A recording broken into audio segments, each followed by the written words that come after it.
Engko diedite kena iki.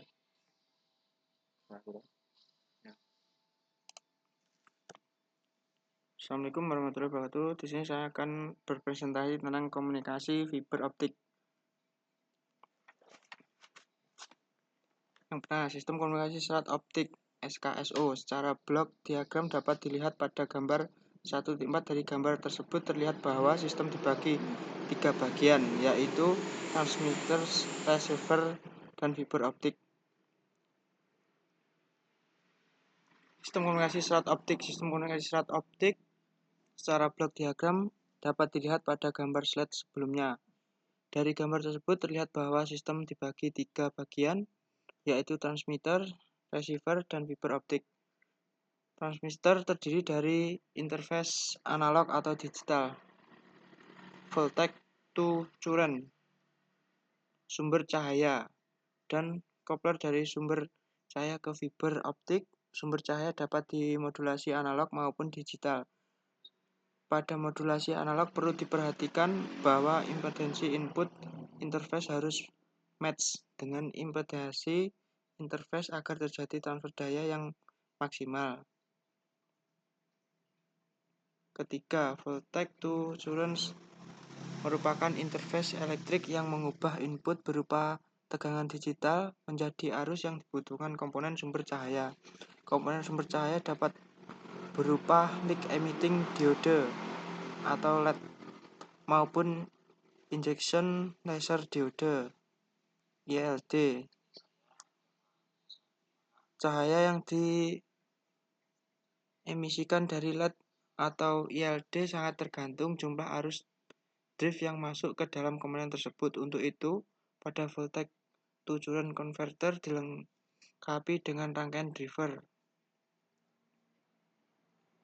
Keempat, coupler sumber cahaya ke optik merupakan interface mekanik seperti lensa. Di sisi penerima akan ada coupler fiber to lag detector yang berfungsi untuk mengkopel sejumlah cahaya dari kabel fiber optik masuk ke dalam detektor cahaya. Pada bagian penerima atau receiver, cahaya yang dibawa oleh fiber optik akan diubah menjadi gelombang elektrik kembali menggunakan detektor cahaya. Detektor cahaya yang digunakan dapat berupa diode positif, intrinsic, negatif pin.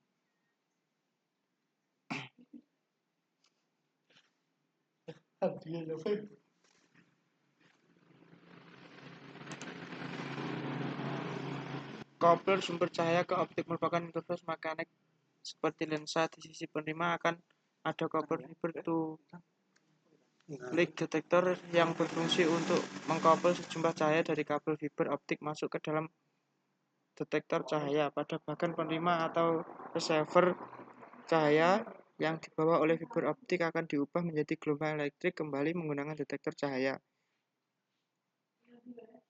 Output tegangan analog akan diolah oleh interface analog.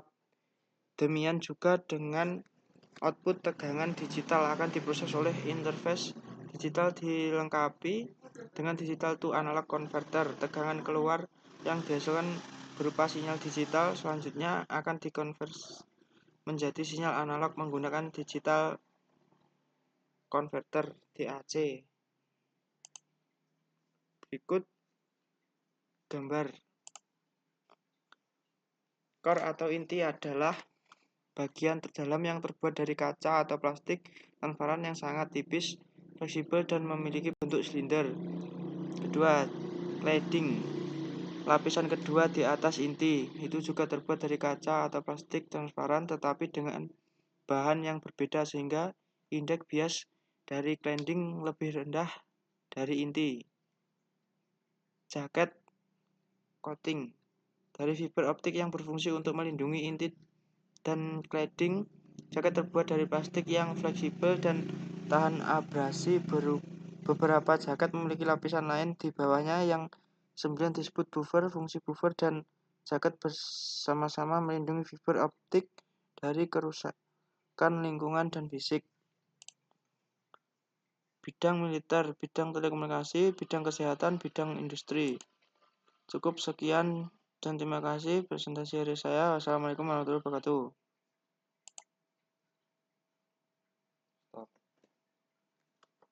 kudu kuwi.